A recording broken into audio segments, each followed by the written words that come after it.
Neyrografika yo'nalishi hozirgi kecha kunduzda eng og'riqli mavzulardan bittasi, chunki neyrografikadan qalbshunoslar ham foydalanadi, folbinlar ham foydalanadi. Klassik psixologlarning aksariyati esa neyrografikani klassik yo'nalishga to'g'ri kelmaydi deb hisoblashadi va bunday hisoblashlarda qandaydir asos bor, chunki aksariyat neyrografikani o'zida aynan o'qib chiqmagan bo'lsa yoki noto'g'ri instruktorlardan ma'lumot olgan bo'lsa, o'ylashadiki neyrografika chizamiz. Nima uchun? Pul tortib olish uchun, mashina olish uchun, pul o'qimaga ochilish uchun. Lekin aslida neyrografika klassik yo'nalish qanday ishlasa, mak kartalar bilamizlar qanday ishlasak, ba'zilar mak kartalarga ham ikkilanib qaraydi. Yo'q bo'lmasam art terapiya yo'nalishi qanday ishlasa, neyrografika ham xuddi shunaqa ishlaydi.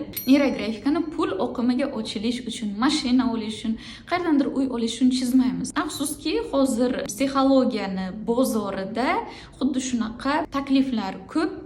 Chunki bunaqa taklifga talab ko'p. Bu marketing hammasi. Odamlarni talabidan kelib chiqib, hozir shunaqa neyrografik algoritmlarini taklif qilishyapti. Buni aslida noto'g'ri deb aytganimiz bilan ko'pchilik yoki ishonmaydi, yoki tushunmaydi, yoki bu kimnidir yomonlamoqchi deb hisoblashadi. Lekin gapingizni jiddiy oladiganlar rostdan ham balki neyrografika boshqachadir, balki bizda bu haqda noto'g'ri tushuncha yetib kelgandir deb kamdan kam insonlar tahlil qiladi, o'ylab ko'radi. Art terapiyada qanday biz o'sha mijozni muammosini chetdan chizishi orqali yoki birgalikda rasm chizirish yoki mak kartalar orqali chetdan ko'rsatamiz va unga savollar beramiz. Shundan kelib chiqib mijoz o'zini muammolariga yechim topadi.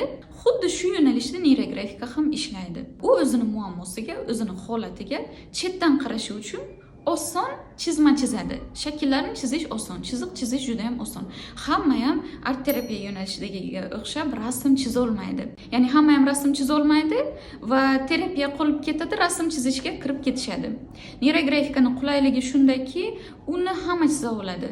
Bitta aylanani, to'rt burchakni hamma bemalol chiza oladi. Chizish oson, qulay va bu orqali inson o'zini tahlil qilishi, o'ziga chetdan qarashi va baholashi va nimani tuzatish kerakligini anglab yetishi ham juda ham oson.